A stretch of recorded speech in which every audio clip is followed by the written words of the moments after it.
Hi everyone, this video is to show you the second step in making either the Kurinuki Cup for Ceramics 1 or the Kurinuki Miyoto Yunomi if you're in Ceramics 2 or 3. Okay, so the last time we had a video, you guys got to this step on your Kurinuki Cup, which was to create the shape and then roughly hollow it out, leaving a half an inch of clay on the walls and then about an inch of clay at the bottom. Then you were supposed to wrap this up and let it stiffen just a little bit, and now you're ready to start the phase 2. So before you start, you want to imagine what you want your cup to feel like and look like, and one of the best ways to do that is to go ahead and make some sketches. So I made some sketches, and what you see at the very start is what the cup looks like, just without a foot. And I can create a cup that looks like this, where it just goes straight to the tabletop. I just would need to thin it out a little bit more. But I also want to think about like what I want the foot to look like. So sometimes a foot on the bottom of a cup can elevate the cup and give it a sense of importance, or a sense of being special just because the foot is a little bit taller. A more humble foot is something that's very short. It's a little bit more utilitarian. So the foot can definitely give a different feel to your cup depending on what you want it to be used for, whether it's like for daily use or if you want it to be used more for ceremony. So I played around in my sketches with just different ideas of the foot, given that I have about an inch of clay at the bottom. So if I do choose something that goes straight to the tabletop like this, or something that has a very narrow foot, then, or a very humble foot, short foot, then I would probably want to go back into my cup and scoop it out just a little bit more so that the base isn't so thick. But if I choose a foot that is a little bit taller, then I probably want to start thinking about how I'm going to accomplish that on the outside of the cup. So having that extra clay at the bottom is important. Okay, so I chose to have something a little bit taller. So I'm going to plan on working something like this for the demonstration. I would like to see from you some sketches on what you're thinking for your cup. So just simply set your cup in front of you, make a few blank sketches like this with pencil, and then from there you can kind of play around with the idea of the foot. And if you're making a handled cup in Ceramics 1, you may also want to think about how you want the handle to interact with the cup. So we'll get to that a little bit more in depth, probably the next time we do a video. Alright, so I'm going to show you how I take care of the foot on the bottom of the pot in the next step.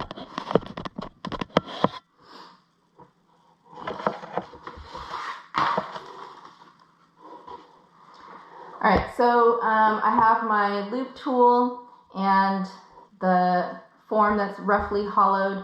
I'm going to go ahead and plan out what I want the bottom of my cup to look like. And so I'm going to pull this tool back out of the handle. And the first thing that I want to do is draw out where the foot is going to be. So I just take my needle tool and I'm going to loosely draw some lines in the bottom of my cup, and that's going to indicate about where I want the foot to be.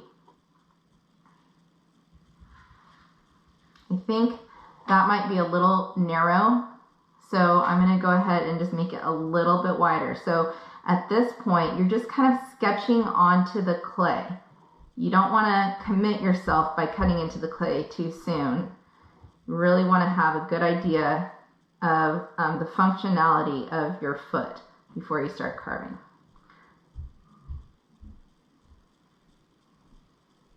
Alright.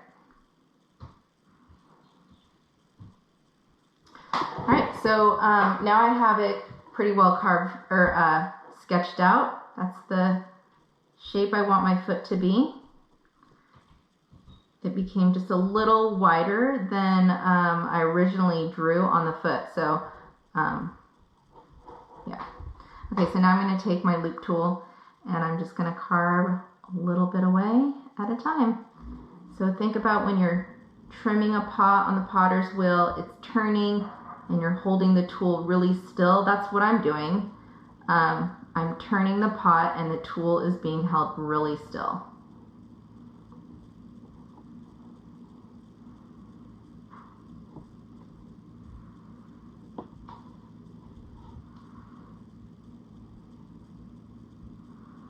And I'm just going to trim just a little bit more away from the foot.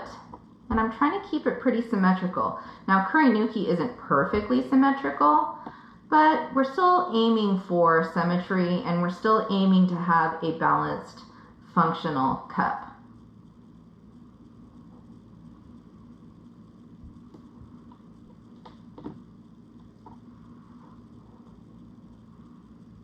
And there's also a lot of artists that use other shapes. It doesn't have to be round. You could decide on your round cup, or maybe you made a square cup, that you want to have a square foot. And you can totally do that. Since it's not turning on the wheel, you're not confined to the shape of a circle. So right here, this is why it's important to leave that extra clay at the bottom of your pot when you do that initial rough carving.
Okay, so I found this knife in my kitchen and I'm going to use it to cut more of the wall